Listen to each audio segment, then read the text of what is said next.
In today's video, I'm going to teach you how to add a view in Wrike. We'll walk through a simple process, and by the end you'll know exactly how to create a new view so you can look at your work in the way that makes the most sense for you and your team. First, make sure you're logged into your Wrike workspace and that you're in the right area of your account. On the left-hand side of your screen, you'll see your spaces, folders, and projects. Take a moment to navigate to the specific project or folder where you want to add a new view. This is important because the view you create will be associated with whatever project or folder you currently have selected. Once you've found the correct project, click on it to open it. You should now see the main work area where your tasks and items are displayed. At the top of this area, you'll see the Views toolbar. This is where Wrike shows options like table, board, Gantt chart, and other available views depending on how your account is set up.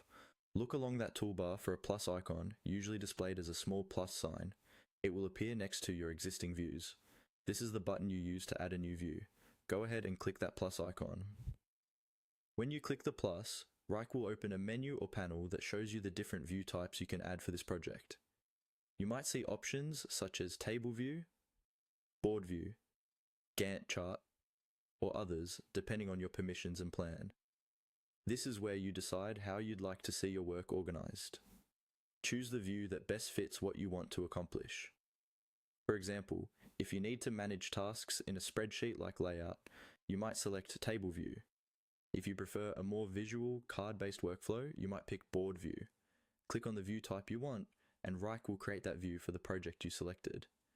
After you've added it, take a moment to look around the new view and adjust any filters, sorting, or columns so it matches your needs. From now on, this new view will appear in the Views toolbar at the top of your project, making it easy to switch back to it whenever you need. And that's all there is to it.